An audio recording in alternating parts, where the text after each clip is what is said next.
Hi all, എല്ലാവർക്കും പുതിയൊരു വീഡിയോയിലേക്ക് സ്വാഗതം. നമ്മൾ മലയാളത്തിൽ പറയാറില്ലേ, എന്നെ നിയന്ത്രിക്കാൻ വരരുത്, എന്നെ ഭരിക്കാൻ വരരുത് എന്നൊക്കെ പറയത്തില്ലേ? അത് ഇംഗ്ലീഷിൽ എങ്ങനെയാണ് പറയുന്നതെന്നറിയോ? Don't try to queen over me. ഇത് ഇംഗ്ലീഷിലൊരു ഇഡിയമാണ്. ഇഡിയംസ് എന്ന് വെച്ച് കഴിഞ്ഞാൽ ഭാഷയിലെ ഒരു പ്രത്യേക പദപ്രയോഗമാണ്. അതിലെ വാക്കുകൾക്ക് നേരിട്ടുള്ള അർത്ഥമില്ല, എന്നാൽ ഒരുമിച്ച് നമ്മൾ ഉപയോഗിക്കുമ്പോൾ ഒരു പ്രത്യേക അർത്ഥം നൽകും. ഇപ്പോൾ എക്സാമ്പിൾ പറയുകയാണെങ്കിൽ blood is thicker than water.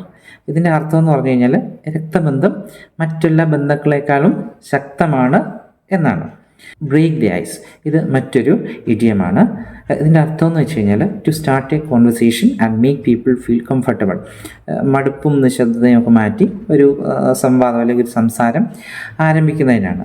ഒരു എക്സാമ്പിൾ പറയുകയാണെങ്കിൽ I told a funny story to break the ice at the meeting. അടുത്തതെന്ന് വെച്ച് കഴിഞ്ഞാൽ എ ബ്ലെസ്സിങ് ഇൻ ഡിസ്ഗൈസ്, അതായത് something that seems bad at first but turn out to be good. എന്ന് വെച്ച് കഴിഞ്ഞാൽ ആദ്യം നമുക്ക് കാണുമ്പോൾ അത് ദോഷമാണെന്ന് തോന്നിയാലും പിന്നെ ഗുണമായിട്ട് തീർന്ന ഒരു കാര്യത്തെക്കുറിച്ചാണ്.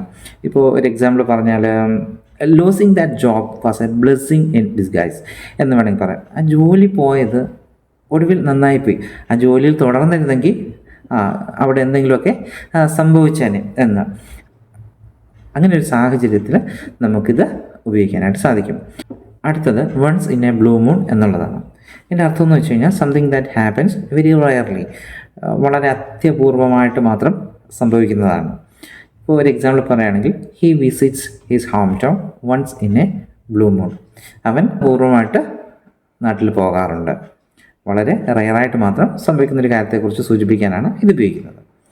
അടുത്തത് the ball is in your court എന്ന് വെച്ച് കഴിഞ്ഞാൽ ഇത് നിൻ്റെ ടേണാണ്, ഇനി നീയാണ് ചെയ്യേണ്ടത്, അടുത്ത നടപടി എടുക്കേണ്ടത് നീയാണ് എന്നുള്ള അർത്ഥം വരുമ്പോഴാണ് the ball is in your court എന്ന് നമ്മൾ പറയുന്നത്. It's your turn to take action and make a decision. ഇപ്പോൾ എക്സാമ്പിൾ പറയുവാണെങ്കിൽ I have done my part now the ball is in your court. അത് ഞാൻ എൻ്റെ ഭാഗം ചെയ്തു, ഇനി നീയാണ് ചെയ്യേണ്ടത്. അടുത്ത ഇഡിയം എന്ന് പറയുന്നത് എ പീസ് ഓഫ് കേക്ക് എന്ന് വെച്ച് കഴിഞ്ഞാൽ something very easy to do, വളരെ ഈസി ആയിട്ടുള്ളൊരു കാര്യത്തെ കുറിച്ച് പറയാനായിട്ടാണ് എ പീസ് ഓഫ് കേക്ക് എന്ന് പറയുന്നത്. വളരെ എളുപ്പമായിട്ടുള്ളൊരു കാര്യം. Example the test was a piece of cake for me. ആ പരീക്ഷ എനിക്ക് വളരെ എളുപ്പമായ കാര്യമായിരുന്നു, ആ പരീക്ഷ എനിക്ക് വളരെ എളുപ്പമായിരുന്നു എന്നാണ് അതുകൊണ്ട് അർത്ഥമാക്കുന്നത്. അടുത്തൊരു എക്സാമ്പിൾ, അടുത്തൊരു ഇഡിയം സ്പിൽ ദ ബീൻസ് എന്ന് വെച്ച് കഴിഞ്ഞാൽ ഒരു രഹസ്യം വെളിപ്പെടുത്തുന്നതിനാണ് സ്പിൽ ദ ബീൻസ് എന്ന് പറയുന്നത്. To reveal a secret. ഒരു എക്സാമ്പിൾ പറയുകയാണെങ്കിൽ don't spill the beans about the surprise party. നമ്മുടെ സർപ്രൈസ് പാർട്ടിയെക്കുറിച്ചുള്ള രഹസ്യം പുറത്ത് പറയരുത്.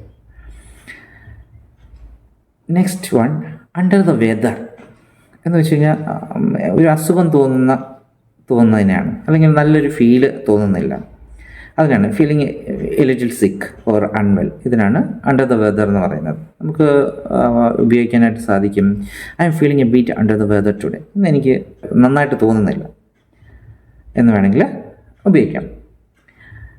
മറ്റൊരു idiom bite off more than you can chew എന്ന് വെച്ച് കഴിഞ്ഞാൽ കഴിവിന് മീതെ ശ്രമിക്കുന്നതിനാണ് bite off more than you can chew എന്ന് പറയുന്നത്. To take on more work or responsibility that you can handle.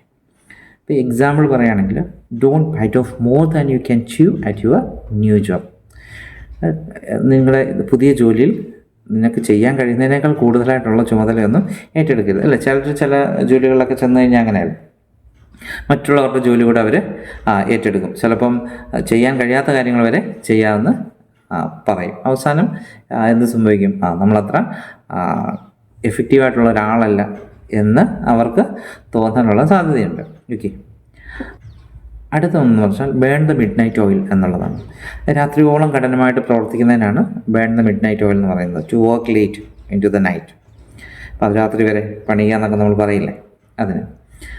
Example പറയുകയാണെങ്കിൽ she burn the midnight oil to finish her project. അവളുടെ പ്രോജക്റ്റ് പൂർത്തിയാക്കാൻ രാത്രി വൈകി വരെ അവൾ വർക്ക് ചെയ്തു എന്നാണ് അതിനർത്ഥം. അപ്പോൾ നമ്മുടെ ഡേ ടു ഡേ ലൈഫിൽ നമുക്കിതൊക്കെ തീർച്ചയായിട്ടും ഉപയോഗിക്കാൻ സാധിക്കുന്നതാണ്. നിങ്ങൾ ഇതിലേതെങ്കിലും നിങ്ങൾക്ക് ഇഷ്ടപ്പെട്ട ഒരു ഇഡിയം എടുത്തിട്ട് ഒരു സെൻറ്റൻസ് ഉണ്ടാക്കിയിട്ട് കമൻ്റ് ആയിട്ട് ഇടും. ഓക്കെ, നമുക്ക് നോക്കാം. വീണ്ടും മറ്റൊരു വീഡിയോ കാണാം.